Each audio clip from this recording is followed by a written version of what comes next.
Hello, I'm GEFerris, your narrator. In 2003, I took my kayak to Upernavik once again and paddled down to Kangasaatsiaq, Prøven, to visit an artist.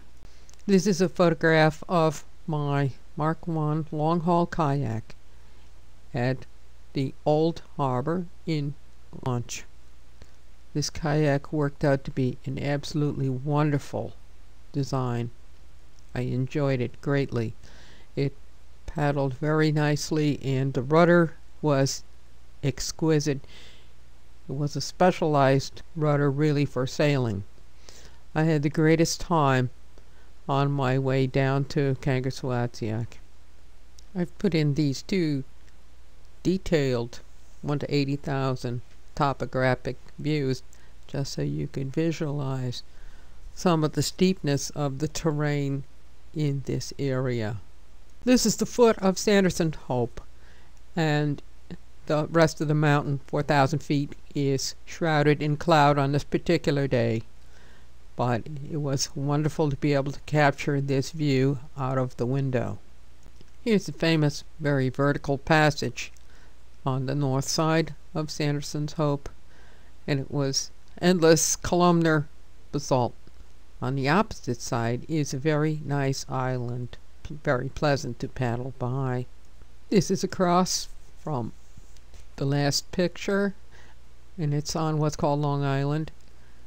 It was a very nice place to come in for a landing, just anywhere. And now we are coming into the backside of Upernavik. The airport is on top of the island, and we're going around to the east. We're getting views of the Lexa Fjord out there.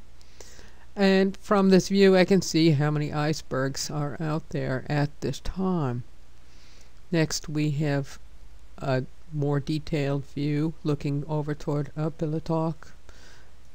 This is always the dramatic moment at the airport of looking out over the Lexa Fjord.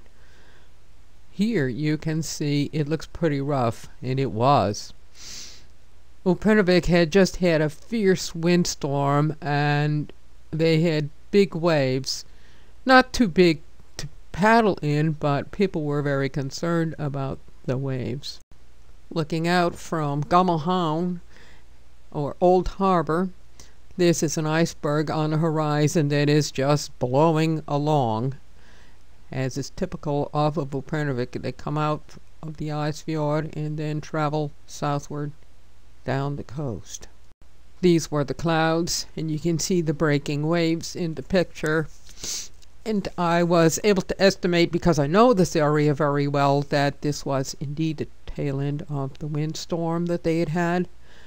And I was just excited about trying my boat, this boat in the picture, in these wonderful waves, because I figured I'd get a free ride down to Kangasaatsiaq, which I did. This is how the same area looked. July 4th, 1993.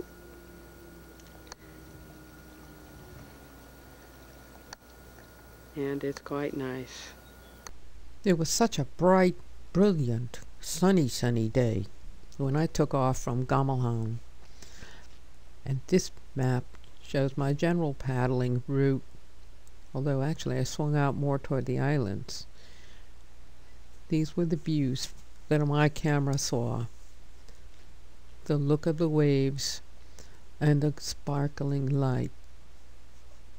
I headed out more toward these islands, Madison and Prøven Islands, because I had so many times before paddled past the foot of Sanderson's Hope, and I just wanted to do something different.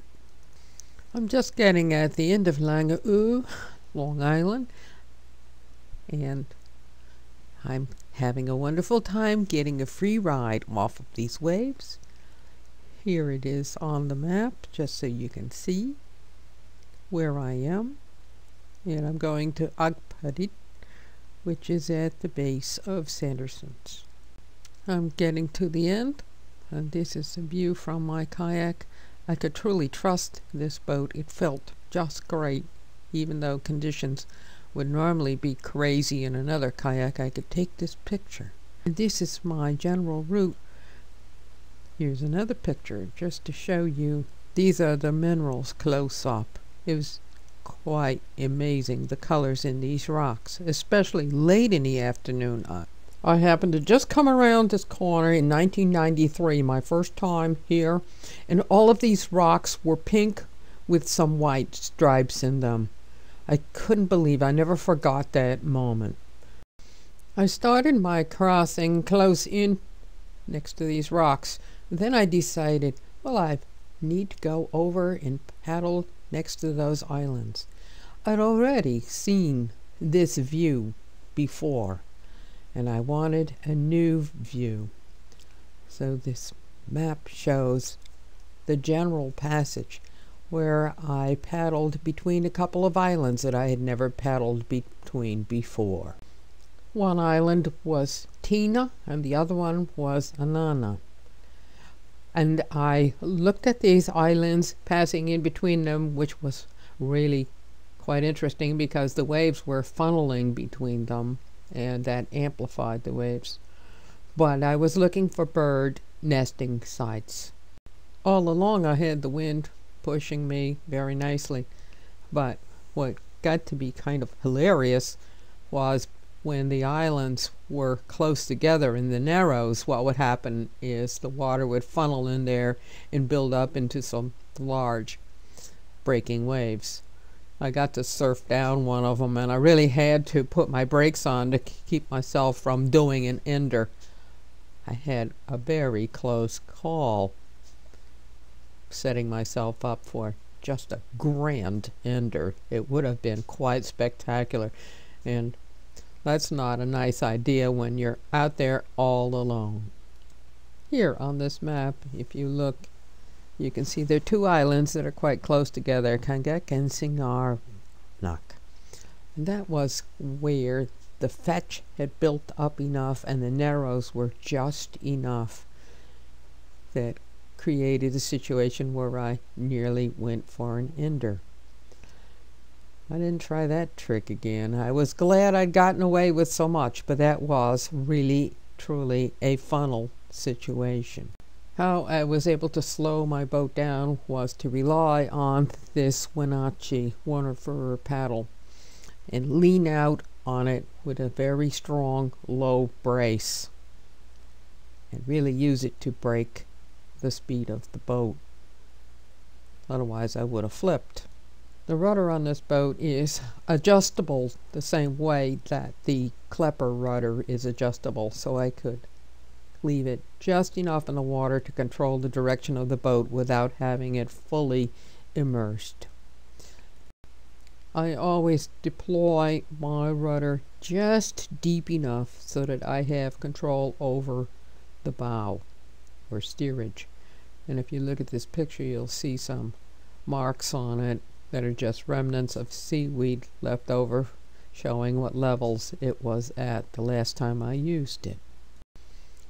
I was completely comfortable in my new boat, and that's why I'm showing you this photograph of the seat.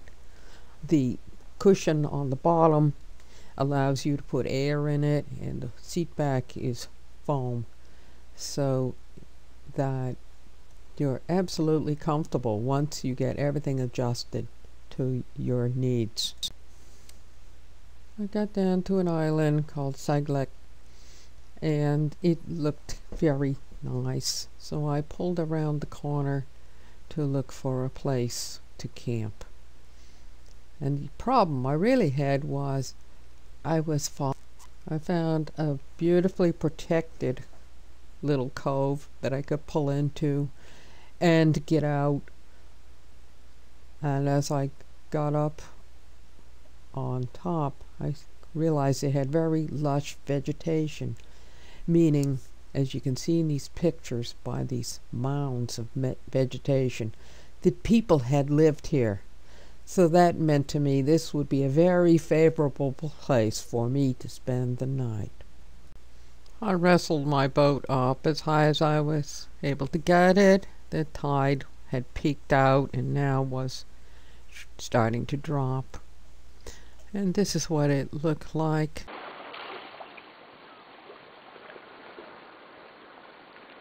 This is my campsite.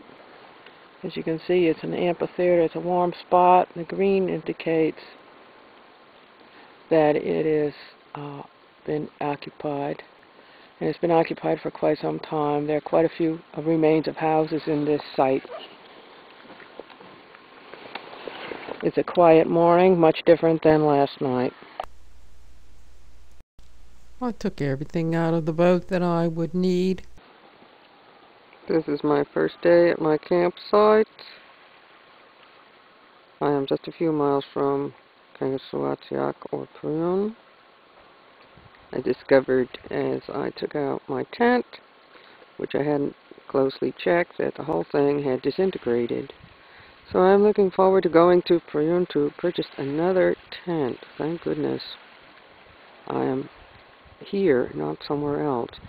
And the water has calmed down a great deal from yesterday, so that paddling over there will be much easier than last night, which I had a 10 meter per second wind that I think increased from that, and paddling became a little dicey going through the passages from one island to another. This is my campsite I'm leaving. It's a warm situation, a nice amphitheater. It's nice and quiet on the water today. It was about 11:30 at night. I was very tired. And then I took out my tent and opened it up. It was my Chenard Megamid that I'd relied on for many years. And lo and behold, it turned out the blue and white portion was completely disintegrated, something I'd never even thought of might happen. And the only thing I was left with was the orange liner. So I got off my dry suit and pulled out my sleeping bag and ground pad and everything, and just curled up and went to sleep under all of that. It was a very mild evening, and I just passed out. I always carry a couple of 50-foot throw lines with me, so I tied it off. But what wound up happening in the wee hours of the morning was that the boat was precariously stranded between rocks. This was a nasty thing to do to a brand new boat. But one thing for sure, it's a very well built boat, and it survived completely unscathed. Thank you for watching my video. Tomorrow, the next section, I am to get up and paddle on down to a town I'd never been to, but just down the road from Upernavik, called Kangasaatsiaq or Prøven. Hello, I'm GEFerris, your narrator. In 2003, I took my kayak to Upernavik once again and paddled down to Kangasaatsiaq, Prøven.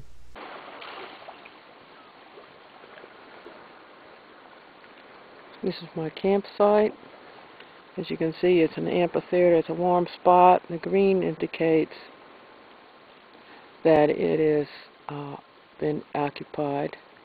And it's been occupied for quite some time. There are quite a few remains of houses in this site. It's a quiet morning, much different than last night. I took everything out of the boat that I would need. This is my first day at my campsite. I am just a few miles from Kangasaatsiaq or Prøven. I discovered as I took out my tent, which I hadn't closely checked, that the whole thing had disintegrated. So I'm looking forward to going to Prøven to purchase another tent. Thank goodness I am here, not somewhere else.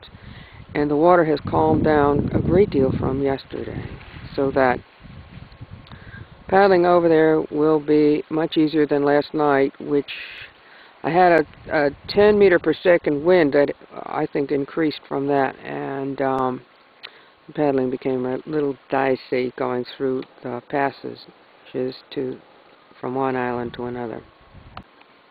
This is my campsite I'm leaving. It's a warm situation, a nice amphitheater. It's nice and quiet on the water today.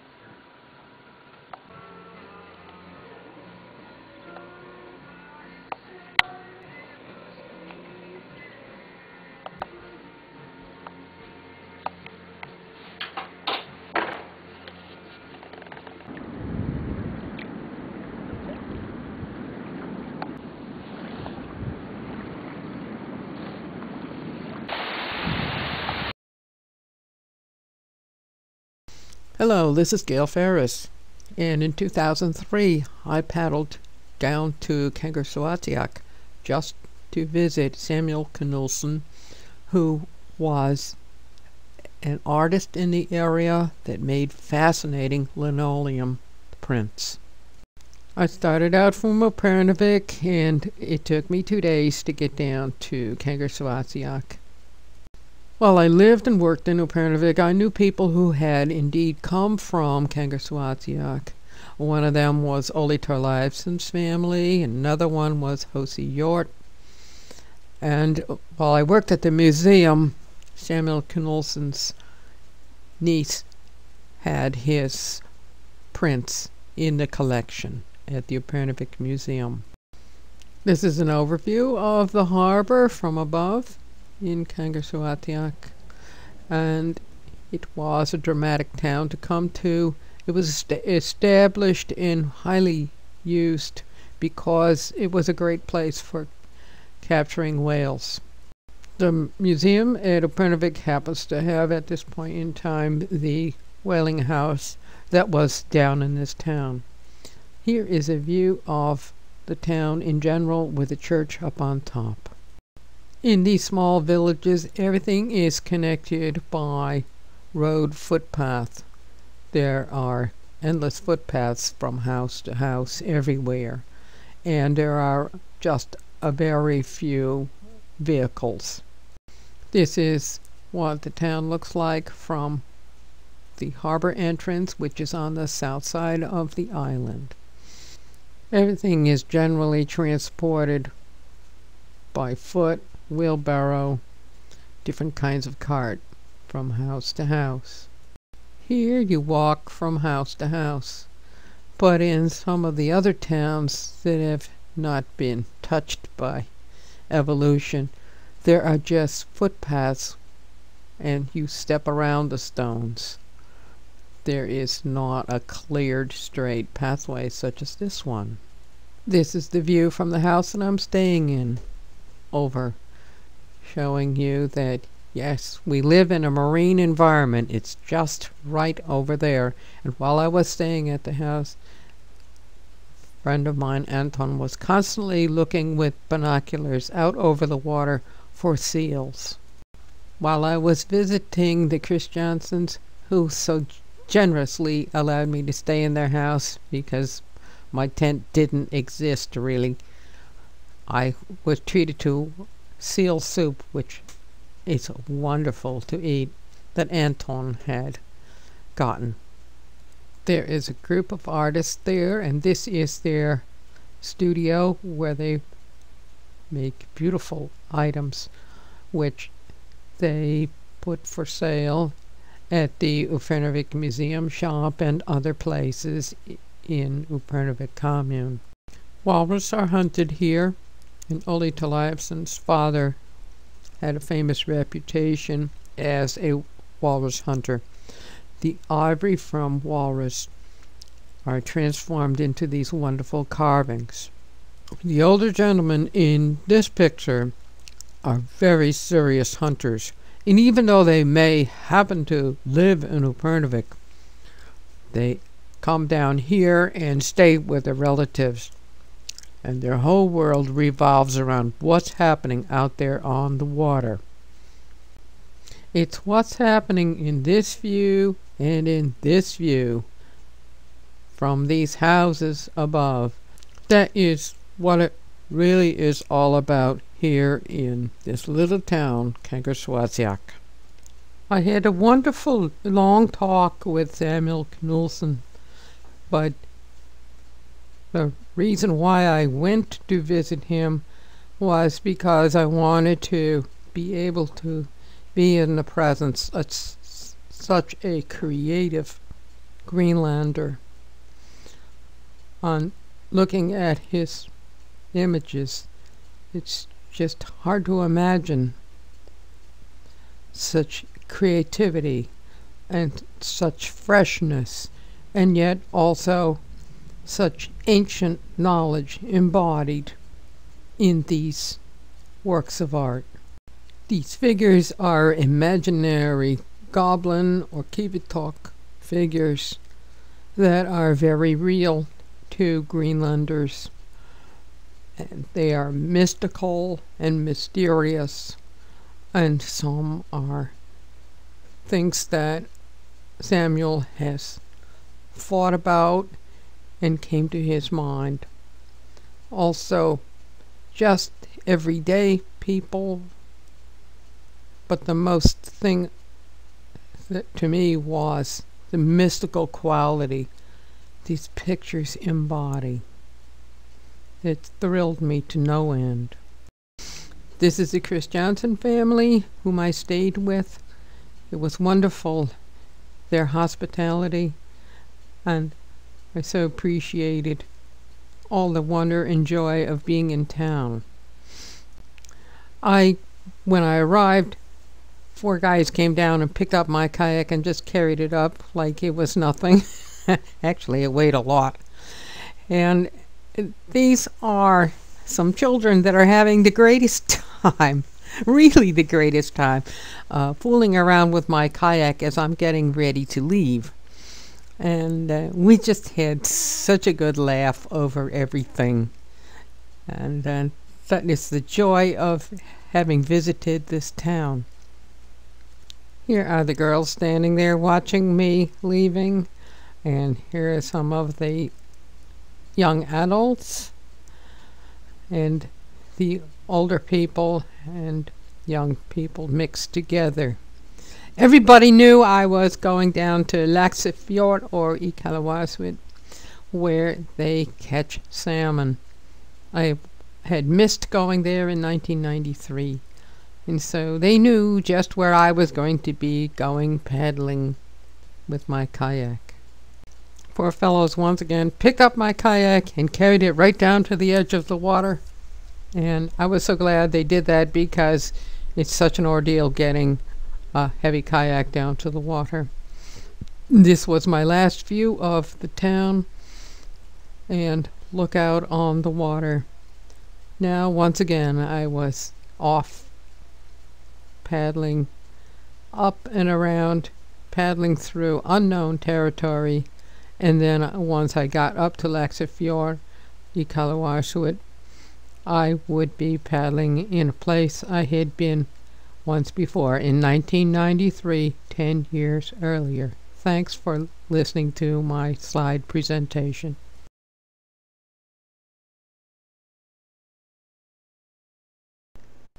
Hello, I'm GEFerris, your narrator. In 2003, I took my kayak to Upernavik once again and paddled down to Lexa Fjord, Kangasaatsiaq, Orpit, and the fishing place. And it was very exciting to be able to do this. Next is some very rough footage taken by my Mavic camera off the deck of my kayak as I was paddling toward the opening of Lexa Fjord.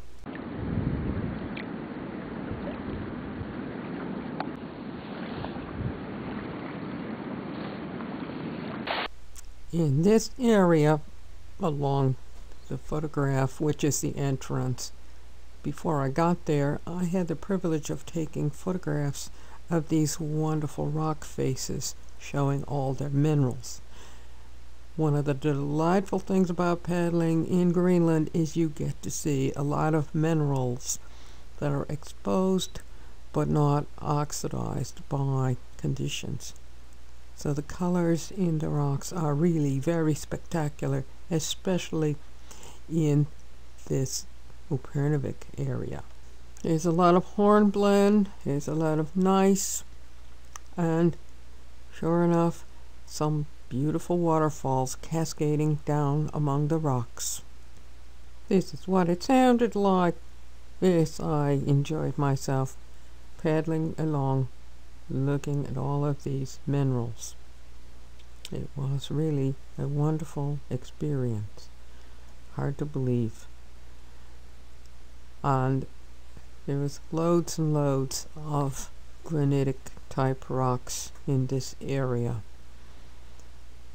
along with all kinds of plants growing in the area, and the water was full of seaweeds. Here's a waterfall cascading down. Such a delight in Greenland to see a waterfall just right there at the edge of the water. And this really was how it does look here. This is one of the very few icebergs that ever makes it down into Lexa Fjord, just drifting around straight across from where I am camping.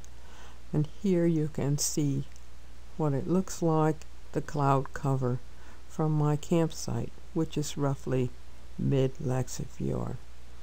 There is a nice robust brook flowing down from the two lakes up above. I have climbed up above and I'm looking straight across at Aappilattoq Island, which has got some clouds at a few thousand feet just to show the ceiling. But what is very nice about this area is that plants grow very robustly in this calm area, which is heavily used by people even to this day as a crossover point. And there are remains of houses at the bottom along the water, where I've come numerous times and camped with my kayak, because it's the only place that's really easy to get my kayak up on the rocks and to erect a tent.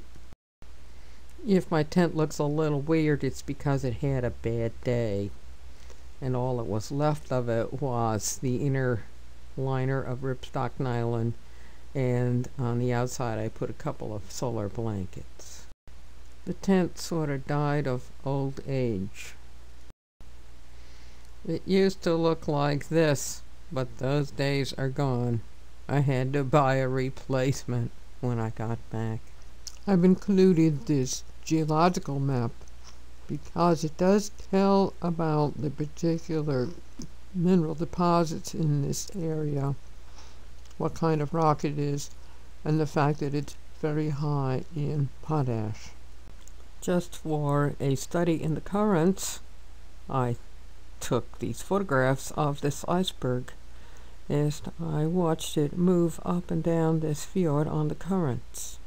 Straight across at Aappilattoq Island, and in a short while later it became overcast.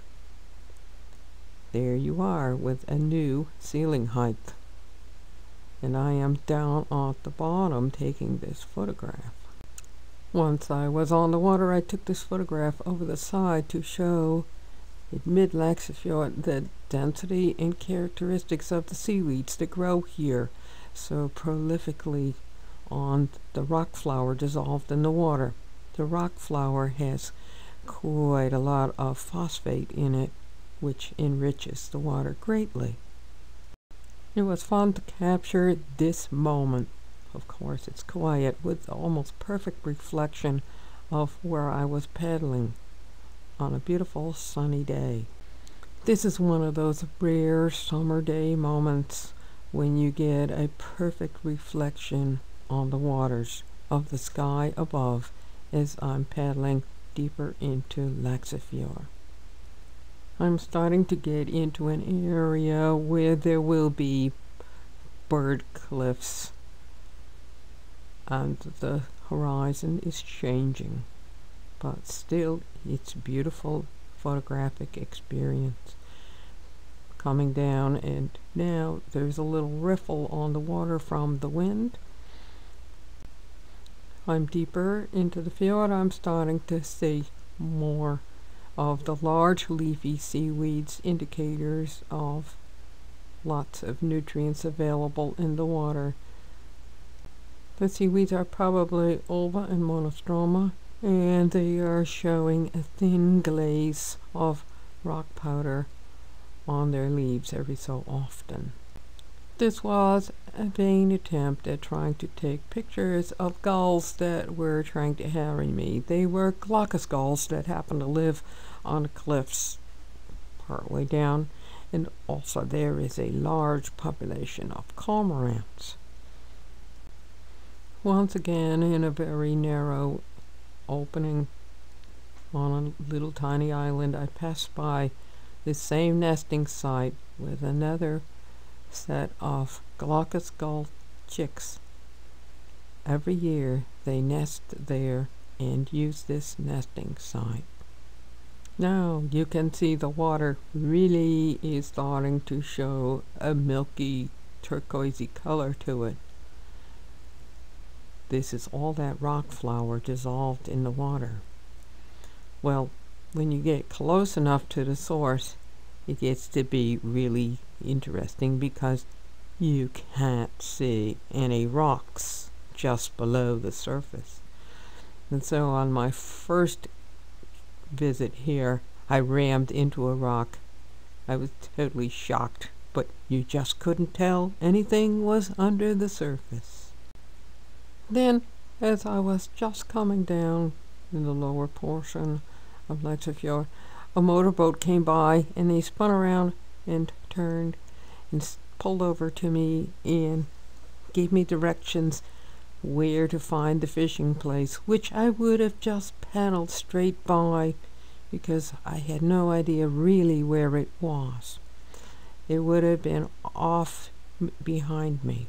I knew where the forest was, Orpit, but it was so kind of them to direct me to the fishing site.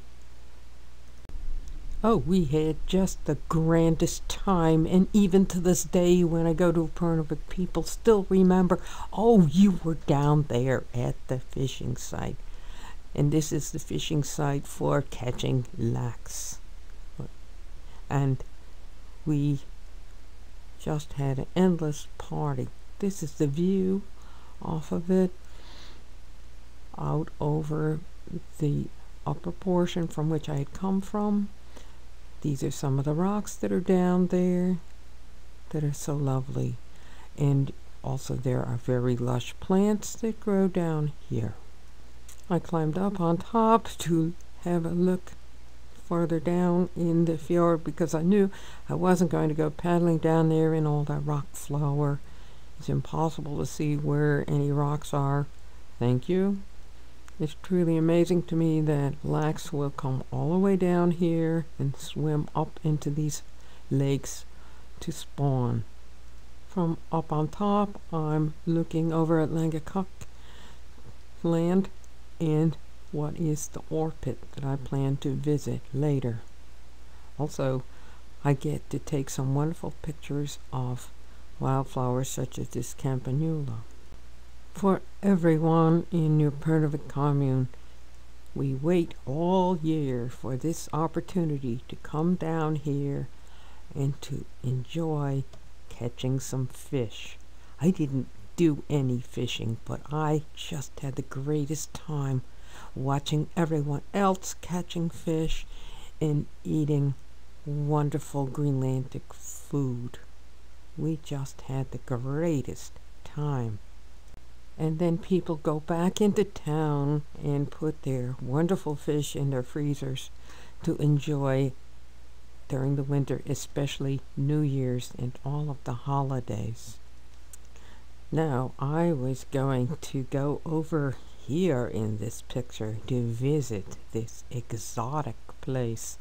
It's a glacial refuge on Langaquac land, and it's a forest with trees that are 2 meters high. They are thousands of miles north of where anything grows to this height in Greenland.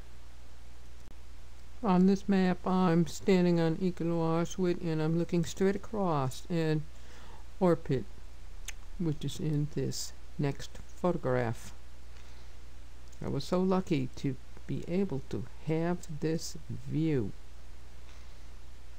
Only from where I was standing was it possible to get such a perfect overview. This photograph shows the mudhuck. Lots of rock flower just when I landed there. And up behind there, barely visible, is a basaltic rock, which produces the source of water in this next video. What I'm showing in the video, which is not unfortunately too particularly visible, is the robust filamentous blue-greens that grow in this water. Here are the rocks liberally coated with rock flower. These are the trees, and they really are indeed 2 meters high. They're all a red willow and a white willow. Normally these willow trees will grow as espalier, hugging the ground completely over rocks. Here is my 203 centimeter paddle, about 7 feet long, just to give you a perspective as to size. I took this picture while I was standing there.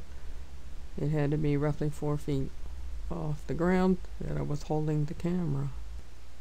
This is what I looked like in 1993 when I was down in Orpit. I did set the camera on the ground, so that's why the perspective is a little odd. However, you can still get a perspective as to what the height of the plants really is. I am 5 foot 2 inches tall. This is the paddle the opposite way, and it's tons of equisetum. They usually are growing about 1.5 feet tall in this picture, just to give you a perspective. Another photograph to show you both the red and the white willow close up for your inspection. Detail of the branches of these willows. An overview of the delta with my kayak sitting out there. Yes, it's a calm day, and you can see how robust all of the growth is in this area because of the heavily enriched dirt. The actual enrichment source is really from the basaltic dike up above, not the rock flower flowing down from the glacier. And that's why everything is growing so prolifically at Orpit. These photographs illustrate the extremely dense growth of this filamentous algae, all being fostered by the water flowing down from the basaltic dike up above on Langaquac land. Okay, now I'm heading back out. Here's the map. I'm on the north side along the Orpit side. And of course the wind is blowing down the fjord as it always does. And it's cold air replacing the warm air, so it's about 12 to 15 knots. I've been through this before. It's not that bad, it's just you have to keep paddling. And I'm on the top of the map going along. Now I've passed through the narrows where there was always a bird nest on an island, and I'm coming out into the wider area. Just to show you on the map, past that little squeaky island, I'm going along the north side. Now I'm going past the rocks where billions of birds, especially lots of cormorants, live. I remember in 1993 so vigorously paddling down to that rock because it was all white, only to find out lots of cormorants live there, along with a slew of glaucous gulls who were yelling at me. These are some of the metamorphosed sedimentary layers, just to show you the mineralization in this area. Now I have rounded the peninsula on this map, and we'll be heading into an area that has a completely different coastline. Absolutely amazing. It's one continuous rock ramp. The water is still turquoise white, but it's not all that bad. But this is the continuous rock ramp.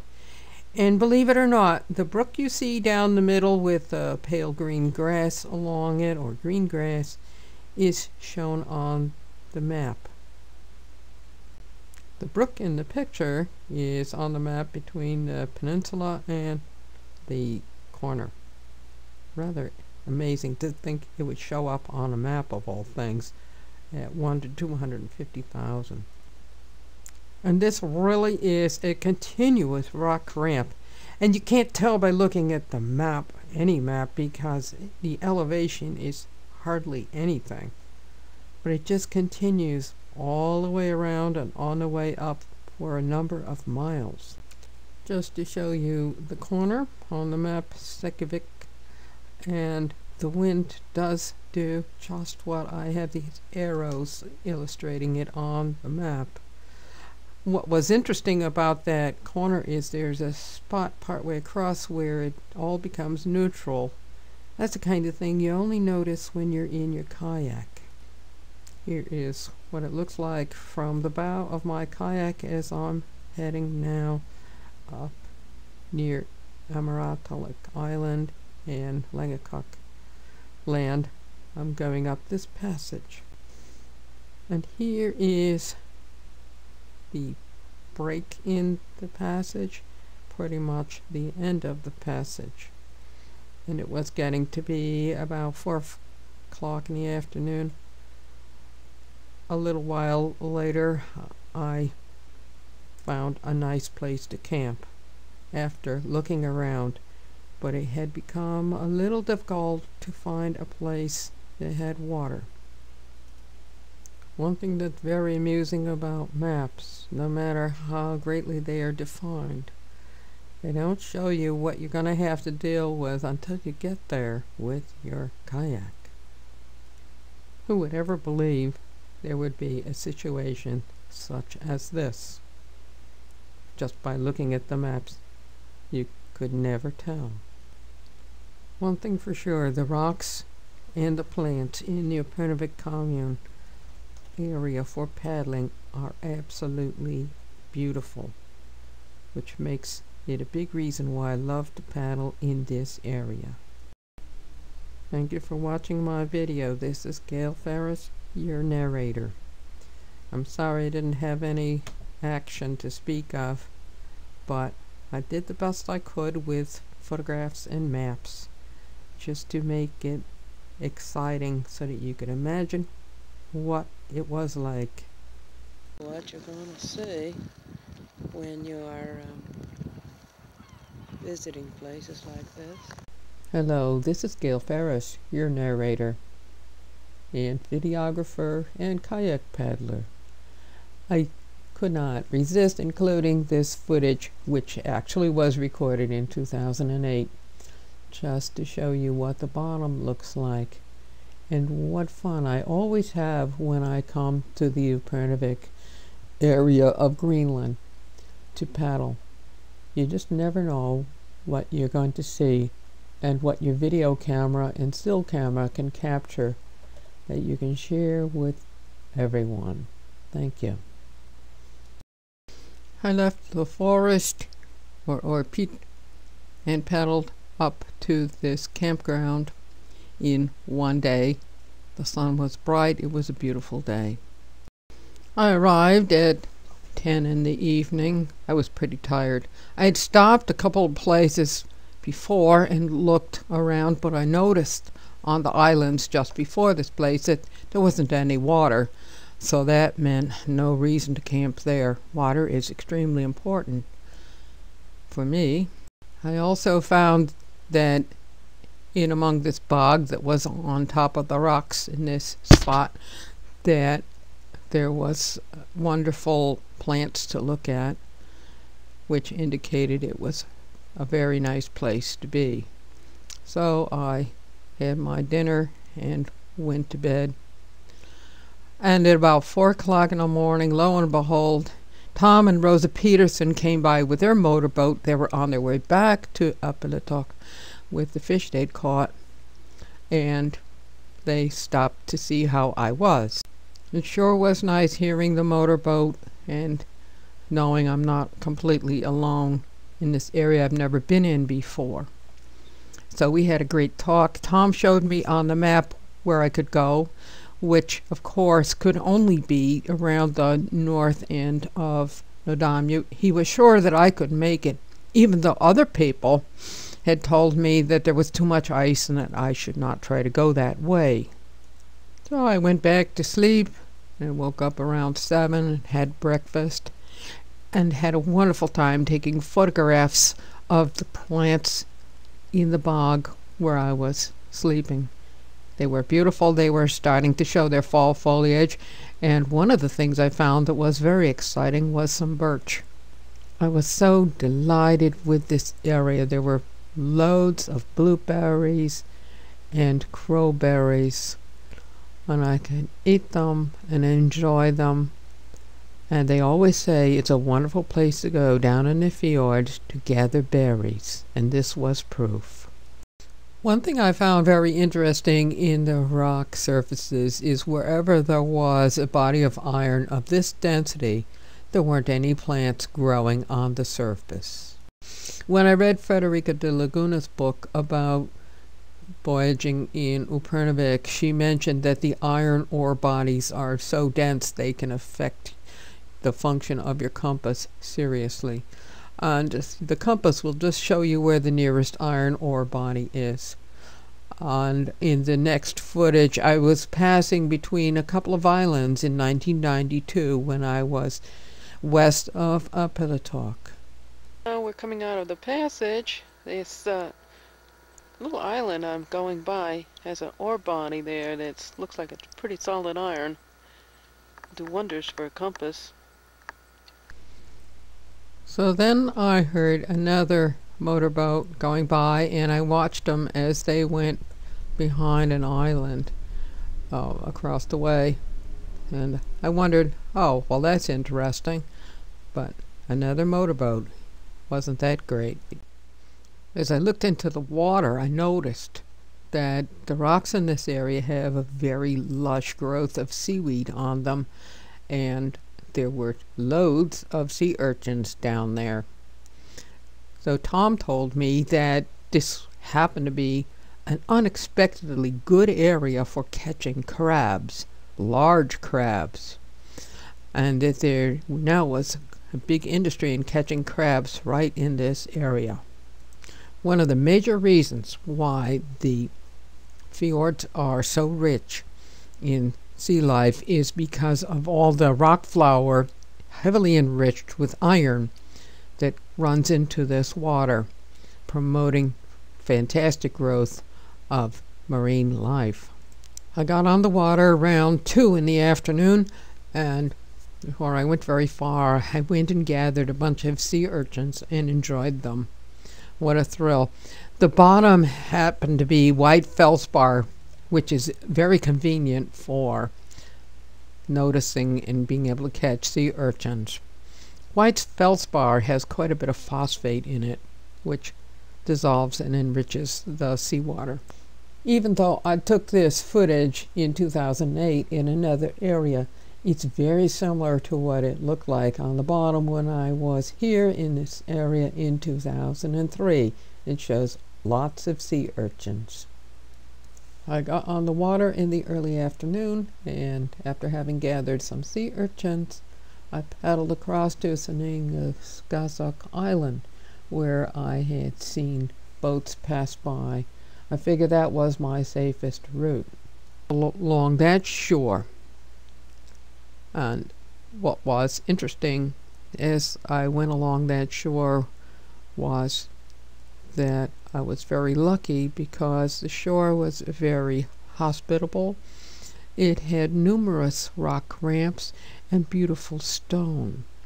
This island I passed by, and this was an island where a motorboat had gone on the opposite side of it and then gone up the passage on the south side of Kangasaatsiaq Island. However, I was going to head around to the north side of that island. You can see in this blurry photograph these rock ramps. They are a brown granite, quite smooth, kind of a gabbro type of granite. And also there were a couple of generous brooks coming down to the water where one could pull in and camp. However, there wasn't that flat, protected area that there was where I had just come from. Everything was rounded and sloping, not particularly good for setting up a tent. I apologize for this out of focus picture, but what it is a picture of happens to be an area that is glaciated such that it's actually half of a cylinder. Very interesting to look at from a kayak. Some years later, I learned from Bo Albrechtsen at the museum that in this valley is an absolutely fascinating archaeological site, quite a large one. Bo described it to me as a playground, but also remnants of Thule house foundations and other house foundations, longhouse foundations, are found in this region, making it really exciting to think about. As I was passing by, and I happened to be looking north in this picture, I spotted another motorboat. Oh boy, did that ever help me a lot, because that meant to me that this was a direction and the way I should go to get back to Aappilattoq. As I was rounding the edge of Kangasaatsiaq Island, the wind was becoming stronger and stronger. It was blowing out of the west, and I was having a good challenge there, to say the least. But then I spotted these bird cliffs on the opposite side. So, of course, I had to paddle over there. The current was running at me at 5 knots, and it took me a long time and a lot of effort to get over to the bird cliffs. While I was taking the photograph of this cliff that's mainly inhabited by cormorants, judging by all the wide excrement on the cliffs, I lost considerable ground.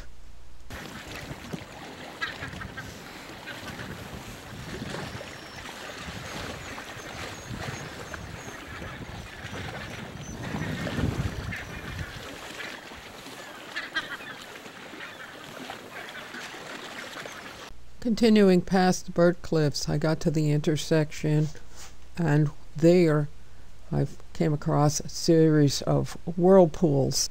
They were so powerful that I did have to correct with my rudder and my paddle.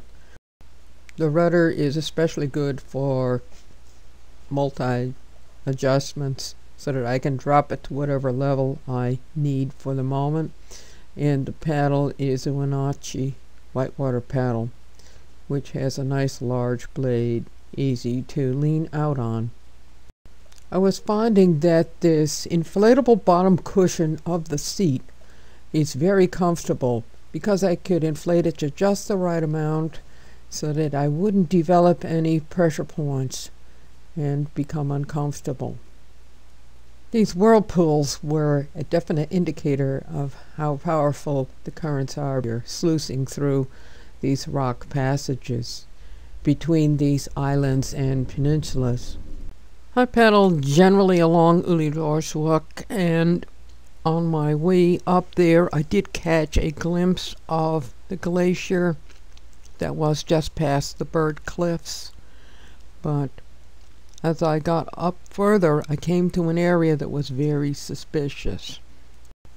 Where I was paddling, the current was so strong I wound up just paddling in place. So I realized I had to cross over to the opposite side. I was back on the other side of Kangasaatsiaq side, and I crossed over there because I could see there was this narrows where water was rushing through. So I thought the safest thing would be to be very close to Kangasaatsiaq and to paddle along there to get through this narrows. I had not seen anything like that before in Greenland, although of course things like that do exist. I can tell you one thing, I sure didn't stop and take any pictures. That was one of those whitewater swirl around situations, and I was very glad I made it through there unscathed.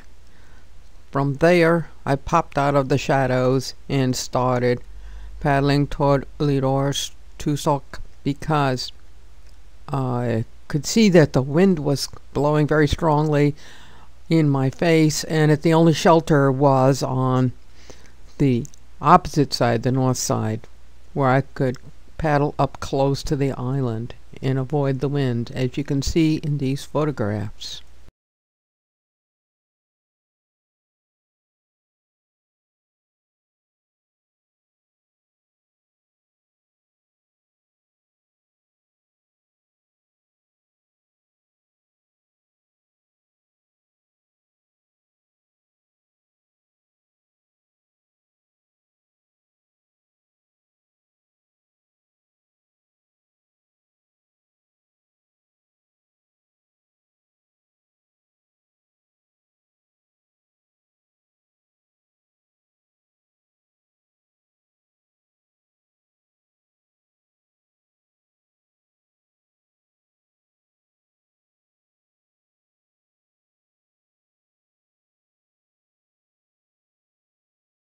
I was playing the age-old game called hide in the wind shadows, and you can tell by the ripples on the water where the wind is and isn't.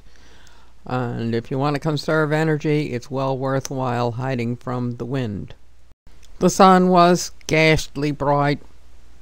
It was in the west, and it was about 5 o'clock in the evening, but I really like to hide from the sun as well if it's possible. This is a glacial erratic, and on the horizon of Nunaquase Island, that was what I could see. These glacial erratics dotting the landscape.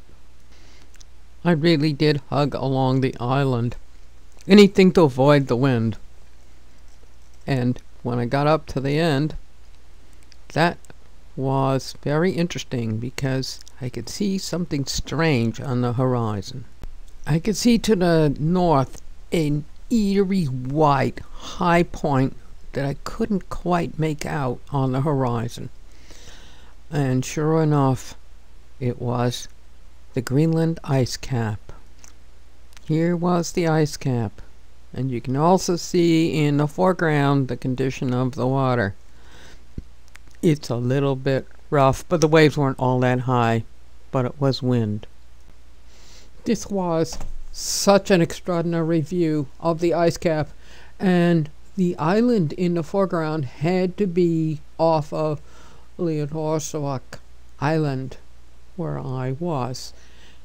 Then I'd started out making the crossing over to Nunaquase, which was not really too bad. The conditions were quelling as the sun was getting lower on the horizon. The wind was dropping. One of the delightful moments during this crossing was when I got to a point where the wind from both directions stopped blowing. It was what I would call neutral air. And paddling in these fjords is fascinating because the air circulates during the time of day according to the sun, and it can have a tremendous effect along with the currents on how fast you can paddle. Along the south coast of Upernavik Island, I resorted to paddling as close to its coastline as possible because it was keeping me sheltered from the wind. Being a savvy long-distance paddler, I knew the game. It's very important to hide into wind shadows. Matthias Lupstrom told me that same idea. You always stay in the wind shadows as much as possible to save your energy. Why work when you don't have to? This was the west face of Agladia Island, and it had a few bird nests on it, but also festooned all over the top of the island were glacial erratics, rocks just teetering, held up by a few little pebbles underneath that were kind of fun to look at. Now I am on my way across over to Nunaquase, and I'm heading for the end of Nunaquase. This is a view of the northeast point of the island. Just a great accomplishment in my mind to have attained after all these years of various attempts. And beyond that is the Upernavik Ice Fjord with all its ice. How exciting it was to me to be able to see for myself in my kayak the tip of this huge island, Nunaquase. When I was paddling in 1992 in this area, there was so much ice because Mount Pinatubo had erupted that it was impossible for me to even imagine getting into this area because it was just packed with ice. Now I could see from my kayak those farther islands out there in Upernavik Ice Fjord. I'm getting close to Nunaquase, and you can see some rock aprons which are very helpful and convenient if you need to get off the water in a hurry. The only problem with the rock aprons from a kayak perspective is, would there be some space to set up a tent? Or is it just a sheer side hill of rock coming down to these aprons? So yes, it's nice to have these aprons all along, but you never know whether you can actually really get out and set up camp. That was the unknown that I had to think about while I was paddling through this area. I'd never been here before, and I had no idea what was in store. Here are two maps that just generally show where I was, just to give you a perspective of how it's possible that I would be able to see the ice cap in such clarity from where I was in my kayak. In this area of Upernavik, it's convenient having so many islands because you can triangulate among the islands and pretty much tell where you are, which this picture does illustrate, because you can see I'm on my way across and there's no definite island where there was previously. I've included this picture which is out of focus, but what is interesting is it shows the height of the sun above the horizon. It was getting to be late in the afternoon, 6-7 o'clock, something like that, and it was getting to be the quiet time. This was a chunk of ice, one of those things that's very fascinating to look at when the sun is low on the water. You get to see through the ice with a very different perspective. To get just the right angle and amount of reflection with the ice, I had to back up and coast by a couple of times before I got just the right moment for this shot.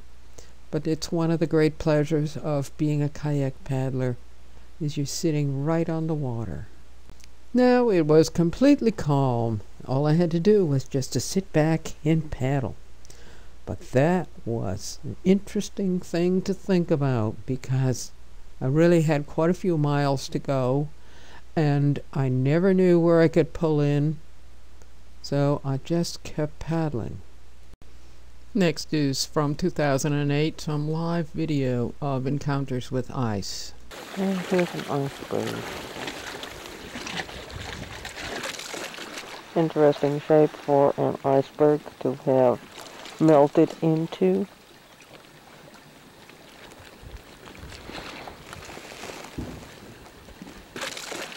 Interesting shape for an iceberg to have melted into.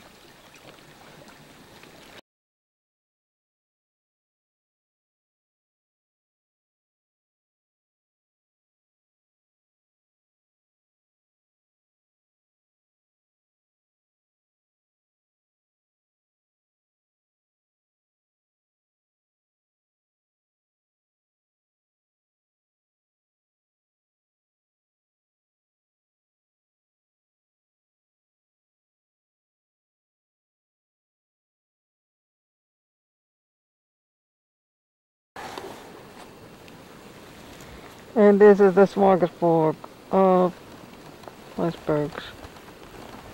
So, I am not going to cross the Upernavik ice fjord because it might be just a mass of little shards of ice. Just endless shards of ice. And I don't like this kind of risk. I have speeded this up, but I wanted to show you what an iceberg looks like when it's rolling over. Very frightening. I recorded this in Kangasaatsiaq when a giant iceberg was breaking up. To show you the kind of waves they generate. You have to know how to surf in a kayak. This is just to show you the amount of debris that an iceberg instantly generates. Something also to think about when you're kayaking near them. As I was paddling along, it was getting colder and colder. And then I came into an area that had much denser ice.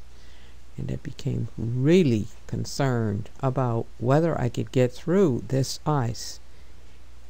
And as I was going past some ice, a chunk popped up and hit the bow of my boat.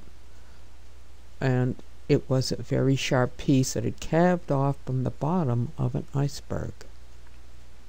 I realized that what I was doing was really quite dangerous.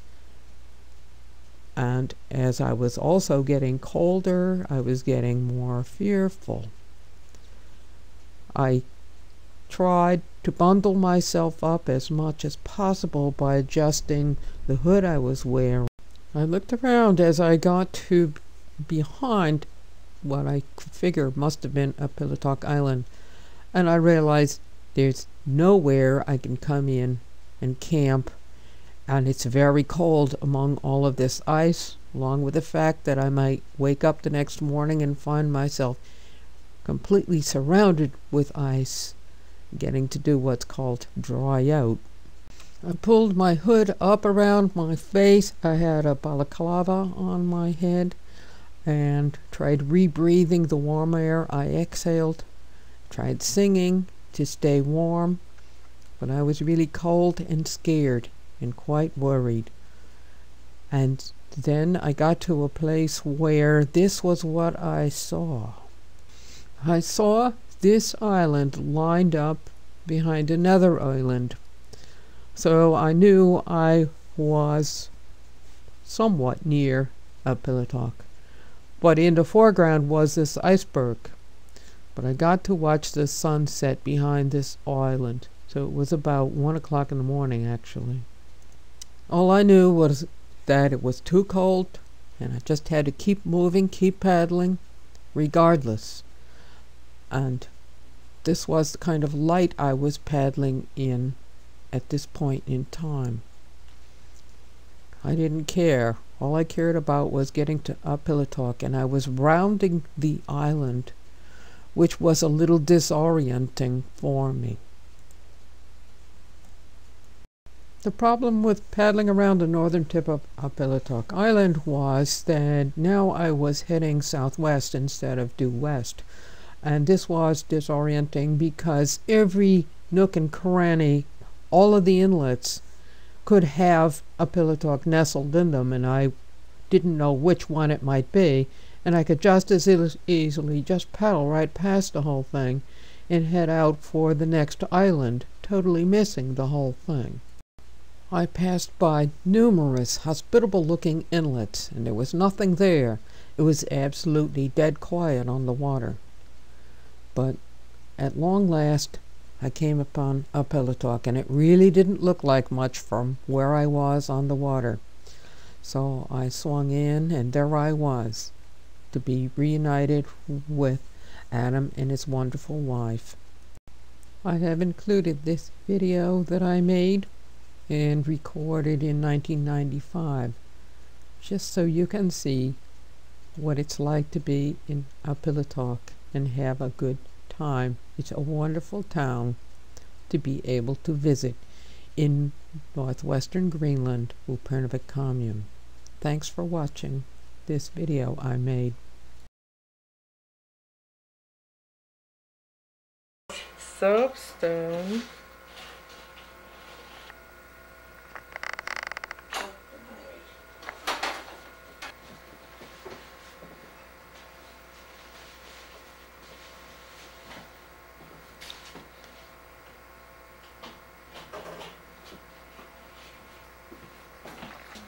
Smoked hellefisk. This is where he carves his soapstone. Aha! Yes.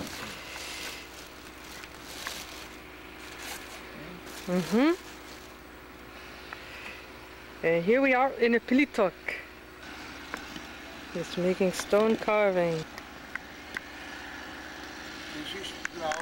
He is carving this stone. It's going to be very nice when it's finished.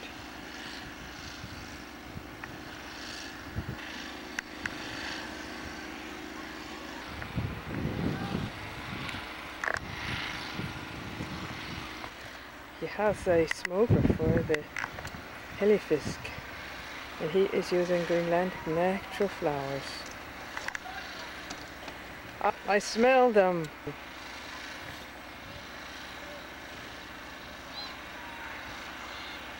Matthias, those smell very nice.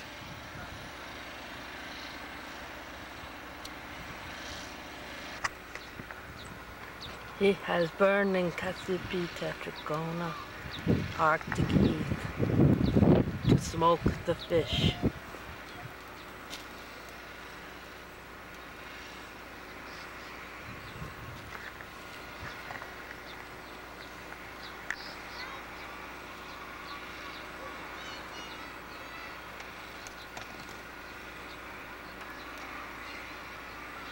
And you can see it burns very nice.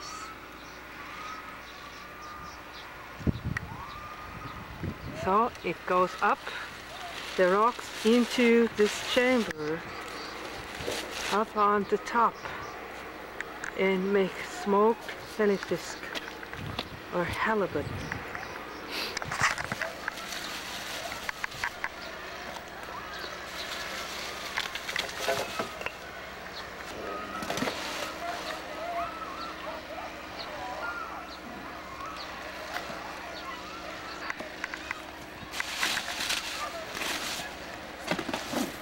So this is his invention.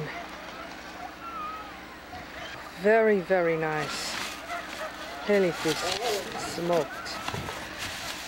Sometimes this is long time here. This is long time. Slow to smoke. Yeah.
So beautiful.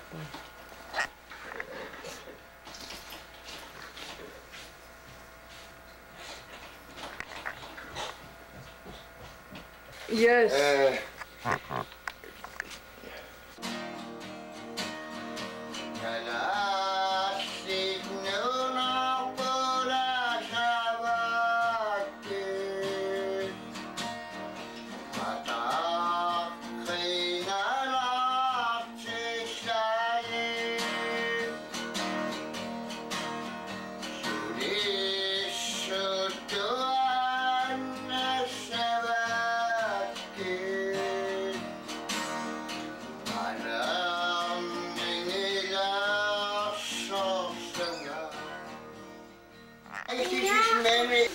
We're having a good time here in Matthias' house.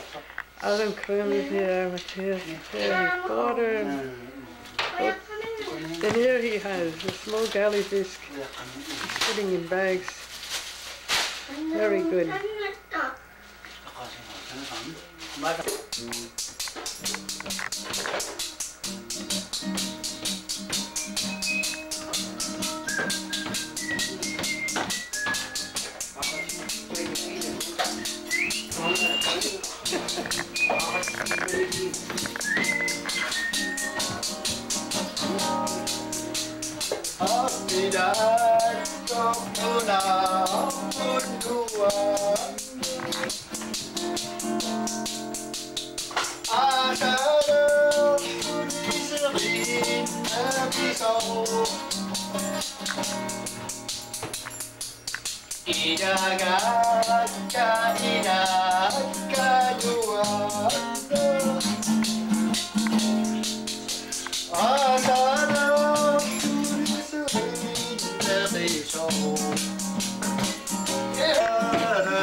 Hello, this is your narrator and videographer, GEFerris.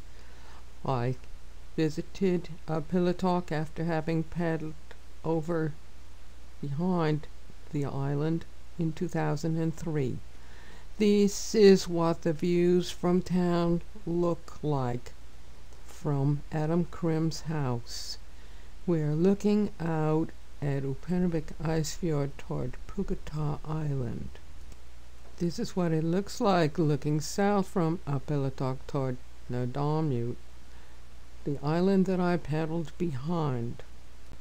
Here in the settlements down behind Upernavik, the icebergs come and go, and lots of storms come into the outside and really thrash Upernavik thoroughly before they work their way down to places such as this town. Here I am looking from Adam's house to Hans and Hansina Thomason's house, where there is a new kayak on the deck. It's designed by Rasmus Krim. Here is Adam sitting to the left, his mother in the middle, and his father Rasmus, who is a great designer and a great hunter here in Aappilattoq. Rasmus is sharing with us the stories he has given to a book written by Karen Littauer called Vi Husker, We Remember. And he has some incredibly exciting stories to tell. Here is a brand new paddle, and this is typical of this area, a long fan-shaped blade. And this would be one of Rasmus' designs. This kayak is one of his designs, and I was able to measure it while I was visiting. It was very exciting. What I found especially unique about the kayaks in the Upernavik commune area is the way in which they add an extra chine by utilizing the deck gunnel as one of the chines, so that it makes a kayak more stable. And in this area they have a much shorter paddling season than they have in the Ilulissat area, so they are in need of greater stability, just simply because practice makes perfect. So look at this. Note the extra chine that other Greenland kayaks don't quite have. The major industry here in Aappilattoq is fantastic fishing, and here's a young boy with a nice codfish he has caught. It was Adam Krim's son's first day at school, and that is celebrated with a great feast in Greenlandic food, which I so enjoyed. That's one of the pleasures about Greenland, is their food. I always have an uproarious time visiting Adam at his house in Aappilattoq. I have been coming and going to Aappilattoq since 1992. And it was such a thrill that Adam invited his parents, and we had this wonderful talk with his father.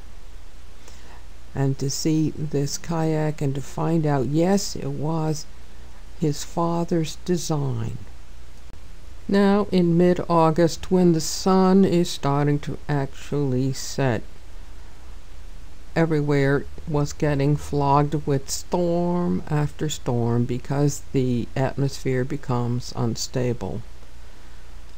And I, unfortunately, started to get very bored.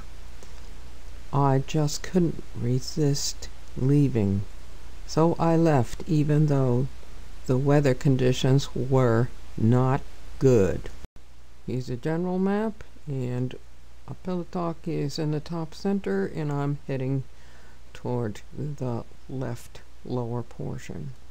This is the general route I had in mind. I'd figured I would sort of go as straight as possible and come in on the north side of Upernavik, not going by the south side, which has rougher water when it's bad weather. Well, for once in my life, I finally took a picture when I was leaving a place. And this is what Aappilattoq looks like after I'd been on the water for about 15 minutes. Just so you can see what the village looks like. It really is tucked in, nestled against the rocks. And these are the conditions you can see. And just for the fun of it, I took this photograph of this iceberg which was floating back and forth in front of town that had come in from the Upernavik ice fjord. They all look familiar after a while. You say, I know I've seen that somewhere before, and this was one of those icebergs. This is a general map, and this is the actual route I took, which was very interesting because I made it a point of paddling along the edge of this island, Rigordia, because I wanted to be in the shelter of the wind, and I also wanted to see the west side of this island. Well, you can see the wind ripples on the water.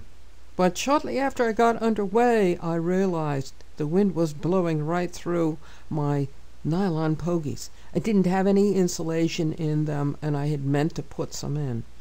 So I looked around and scrounged up some pieces of plastic sheeting, mylar, and stuffed them down inside of my pogies while I was in the protection of this island along its western edge.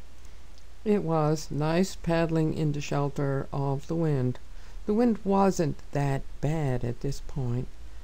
12 knots, maybe. This was the kind of view I was starting to see. And I could see to the west of me and to the south all of these clouds that were starting to funnel down through. But there was brilliant sunshine overhead. In fact, it was scalding sunshine. Looking over toward Tortuga, I saw this cloud configuration. It didn't look all that risky. And I saw all these icebergs, but they were all organized in such a way that I figured there wouldn't be any problem. I could get around those, which was fine. And then there were these waves coming in. As I was getting near Kangasaatsiaq Island, 3 motorboats were coming back toward me, going down to Aappilattoq. One of them stopped. It was Adam Krim's father-in-law, and he said, Upernavik is Icebergs, meaning very bad. And these are the clouds off in the distance over Upernavik and Sanderson's Hope, Umiak Mountain. I thought about it, and I just decided, well, it didn't look that bad where I was. And maybe he had tried to take a route that was pretty nasty. And this is a close-up of the rocks in the area. This is what it looked like from my kayak. Oh boy. See those interesting waves? Well, look at these clouds. The thing that I began to realize when I looked at the waves, there was something strange happening with these waves. In between the waves were these odd swells, and the waves were starting to crisscross each other. It was the swells I hadn't experienced before. Large swells, 3-footers. Something to notice. And yet I paddled on because it didn't seem all that serious. Well, I can tell you by the way the scud was moving by high up in the atmosphere, it was pretty busy upstairs. And here's some lovely swells. And this is the last picture I took, because after this it turned into a zoo. And I thought, oh, I'll just keep going. Sure, what a great idea that was. At least one thing I got to find out about my kayak was that I was able to turn it around in 20 to 30 knot winds. After I discovered that I was paddling, just stationary paddling. And the only solution was I would never get to Upernavik. So the solution was to turn around and head back to Aappilattoq Island and find a place I could camp. I got so far when I realized it's impossible, and had it not been for the design of the rudder on the kayak, and I was dealing with 3-foot and 4-foot waves that were breaking, I was able to synchronize my paddling so that the waves didn't break against my chest. But I was able to get the boat turned around and head back to the island, where I paddled along its shore looking for a place that I could pull in for a campsite. While I was turned around heading back, I saw a motorboat go by, and they headed for the inside channel over to Upernavik on this map. But while they were passing by, they hit a wave that was such size that the motorboat came completely out of the water. That scared me thoroughly. I was glad I wasn't in that boat, much more secure in a kayak than in an open motorboat. This is the route that they were heading for, and I knew what they were going to encounter. I knew that this was what they were going to see when they got back to being in front of the museum at Upernavik.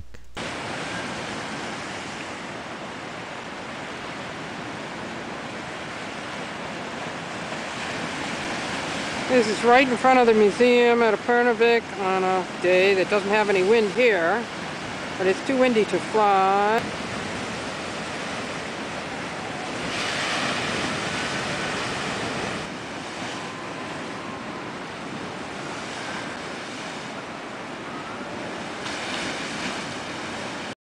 Knowing it was going to look like this in front of the museum, I chose to take the other way into town. As you can see on this map, a lot easier to get into the main harbor than to go past the museum with that zoo out there. I found one little place where I could get off of the water and bring my kayak up, and in so doing I actually had to use my paddles as capstans and my throw lines to get the emptied kayak up the bank to level ground above the high tide line, where I camped for the evening. And the next day, it looks terrible in the pictures, but actually paddling back to Upernavik wasn't that bad. I encountered some waves, as you'll see in these photographs, and some wind and some fog, but it was nothing too terrible for me to be able to handle in my boat easily. And I could take these photographs for you just to show you what it looked like over the bow when I'm paddling in these conditions. The winds were back down to 10 knots. And I'm coming around the corner into the harbor of Upernavik, just to let you see what it looks like from my bow. There is an old story, but it's not an old story. It's a fine story to be realistic about it. And that is, when Sanderson's has a hat on it, you better believe it's bad on the water. Which was just exactly true this time around as ever. Thank you for watching my video.